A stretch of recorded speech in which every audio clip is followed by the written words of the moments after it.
Hi all, ಎಲ್ಲರೂ ಹೇಗಿದ್ದೀರಾ? Welcome to Janachari blogs. ಎಲ್ಲರೂ ಚೆನ್ನಾಗಿದ್ದೀರಾ ಅಂತ ಭಾವಿಸ್ತೀನಿ. ಯಾರೆಲ್ಲ ನನ್ನ ಚಾನಲ್ನ ಇನ್ನೂ ಸಬ್ಸ್ಕ್ರೈಬ್ ಮಾಡಿಲ್ಲ, ಪ್ಲೀಸ್ ಸಬ್ಸ್ಕ್ರೈಬ್ ಮಾಡಿ. ನಾನು ವಿಡಿಯೋಸು ಹಾಕ್ತಾಯಿಲ್ಲ, ಆಲ್ರೆಡಿ 1 ಮಂತ್ ಆಯಿತು ವಿಡಿಯೋಸ್ ಹಾಕಿಲ್ಲ. ಏಕೆಂದರೆ ಸ್ಕೂಲಿಗೆ ಹೋಗೋಕ್ಕೆ ಸ್ಟಾರ್ಟ್ ಮಾಡಿದ್ದಾನಲ್ಲ, ಸೊ ನನಗೆ ಬಂದು ವಿಡಿಯೋಸ್ ಎಡಿಟ್ ಮಾಡೋಕ್ಕಾಗಿಲ್ಲ ಅಷ್ಟೇ, ಇನ್ನೇನಿಲ್ಲ ಪ್ರಾಬ್ಲಮ್ಮು.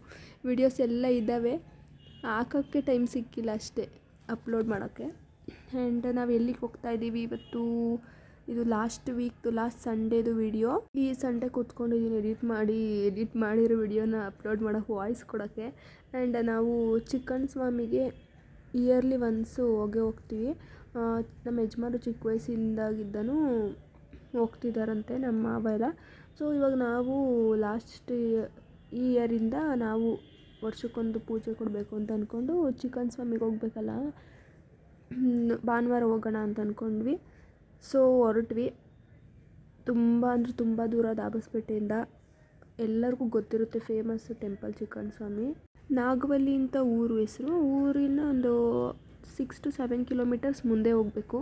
ಅಲ್ಲೇ ಒಂದು ಆರ್ಚ್ ಸಿಗುತ್ತೆ ರೈಟಿಂದ ಒಳಗಡೆ ಹೋದರೆ ಸ್ಟ್ರೈಟು ಚಿಕ್ಕಣ್ಣ ಸ್ವಾಮಿ ಟೆಂಪಲ್ ಸಿಗುತ್ತೆ. ನಾವು ಹಾಗೆ ಪೂಜೆ ಎಲ್ಲ ಮಾಡಿಸಿ, ಊಟ ಇನ್ನೂ ಲೇಟ್ ಇತ್ತು, ಸೊ ನಾವು ಡೈರೆಕ್ಟಾಗಿ ಪೂಜೆ ಎಲ್ಲ ಮಾಡಿಸ್ಕೊಂಡು ಒಳಗಡೆ ಎಷ್ಟು ರಶ್ ಇತ್ತು ಅಂತಂದರೆ, ನಾವು ಹೋಗಿದ್ದ ದಿನ ಏನೋ ಇತ್ತಂತೆ, ಏಕಾದಶಿ ಇತ್ತು. ಸೊ ಹೋಗಿದ್ದು ನಮ್ಗೆ ಹೋದ್ಮೇಲೆ ಗೊತ್ತಾಗಿದ್ದು ಏಕಾದಶಿ ಇವತ್ತು ಅಂತ. ಕ್ಯಾಲೆಂಡರಲ್ಲಿ ಏನು ನೋಡಿರಲಿಲ್ಲ ಯಾವ ದಿನ ಏಕಾದಶಿನ ಅಂತ.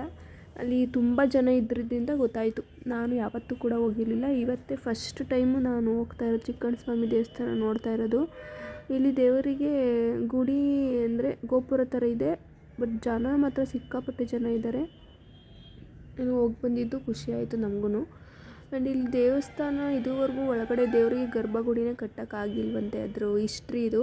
ಇದುವರೆಗೂ ಗರ್ಭಗುಡಿ ಕಟ್ಟೋಕ್ಕಾಗಿಲ್ವಂತೆ, ದೇವರು ಹಾಗೇ ಗೋಪುರದೊಳಗಡೆ ಕೂತ್ಕೊಂಡಿರೋದು.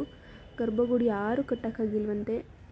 ದೇವರು ಒಂದು ಸಲ ಕನಸಲ್ಲಿ ಬಂದರು, ಪೂಜಾರಿಗೆ ಹೇಳಿದ್ರಂತೆ, ಯಾರಾದರೂ ನನಗೆ ಗರ್ಭಗುಡಿ ಕಟ್ಟಾಗಿದೆ ಒಂದೇ ನೈಟಲ್ಲಿ ಕಟ್ಟಬೇಕು, ಒಂದೇ ರಾತ್ರಿಯಲ್ಲಿ ಕಟ್ಟಬೇಕು, ಅದು ಇಂತಿಂಥ ಏನೋ ಇದಿದೆ ಯೂಸ್ ಮಾಡಿ ಕಟ್ಟಬೇಕು ಅಂತಲೂ ಹೇಳಿದ್ರಂತೆ.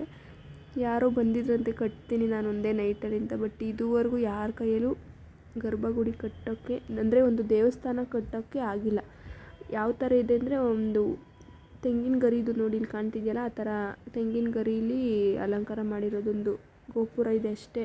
ಅದು ಬಿಟ್ಟರೆ ದೇವರಿಗೆ ಒಂದು ಕಾಂಪೌಂಡ್ ಆಗಲಿ ದೇವಸ್ಥಾನ ಅಂತ ಆಗಲಿ ಏನೂ ಕಟ್ಟೋಕೆ ಅದುವರೆಗೂ ಆಗಿಲ್ವಂತೆ. ಅಷ್ಟು ಪವರ್ಫುಲ್ಲು ಅಂತಲೂ ಹೇಳ್ಬೋದು. ನಾವು ಅಂದರೆ ಅಲ್ಲಿ ಒಬ್ಬೊಬ್ಬರಿಗೆ ನೀವೇನು ಕೇಳ್ಕೊಬೇಕು ಅಂತ ಕೇಳ್ತಾರೆ, ಅಲ್ಲಿ ನಾವೇನು ಕೇಳ್ಕೊತೀವಿ ಅದನ್ನು ಜೋರಾಗಿ ಹೇಳ್ತಾರೆ. ನಾನು ವರ್ಷಕ್ಕೊಂದು ಪೂಜೆ ಅಂತ ಅರ್ಸ್ಕೊಂಡಿದ್ರು ನಮ್ಮ ಮಾವ. ನಾವು ಇವಾಗಿಂದ ನಾವು ಬರ್ತಾಯಿದ್ದೀವಿ, ವರ್ಷಕ್ಕೊಂದು ಸಲ ಬರ್ತೀವಿ ಅಂತ. ಆವಾಗ ಅವ್ರು ಹೇಳಿದ್ರು. ಚೆನ್ನಾಗಾಯಿತು ದರ್ಶನ ಎಲ್ಲ, ಪೂಜೆ ಎಲ್ಲ ಮಾಡಿಸ್ಕೊಂಡು ನಾವು ಹಂಗೆ ಅವ್ನಿಗೆ ಆಟ ಸಾಮಾನೆಲ್ಲ ತೊಗೊಂಡು ಚುರುಮುರಿ ತಿಂದ್ಕೊಂಡು ಫೋಟೋ ಒಂದು ತಕ್ಕೊಂಡು ಸೀದಾ ಬಿಟ್ವಿ ನಾಗವಲ್ಲಿಯಿಂದ ಸ್ಟ್ರೈಟು. ತುಂಬ ದೂರ ಇದೆ ಒಟ್ಟಿನಲ್ಲಿ. ಇಲ್ಲಿ ಯಾರೋ ಪ್ರೀ ವೆಡ್ಡಿಂಗ್ ಫೋಟೋ ಶೂಟ್ ಮಾಡ್ತಾಯಿದ್ರು ಗಂಡು ಹೆಣ್ಣು. ಇದು ನಮ್ಮ ಶಿವಗಂಗೆ ಕಲ್ಯಾಣಿ. ಶಿವಗಂಗೆಯಿಂದ ರೋಡಿಂದ ಬರೋದ್ವಲ್ಲ, ಹೆಂಗೆ ಹೋಗ್ದಿರ ಬರೋದು ಅಂದ್ಬಿಟ್ಟು ಕಲ್ಯಾಣಿ ವಿಸಿಟ್ ಮಾಡ್ಕೊಂಡು ಸ್ಟ್ರೈಟ್ ಮನೆಗೆ ಬಂದ್ವಿ ಫ್ರೆಂಡ್ಸ್. ಅಷ್ಟೇ ಇವತ್ತಿನ ವ್ಲಾಗ್.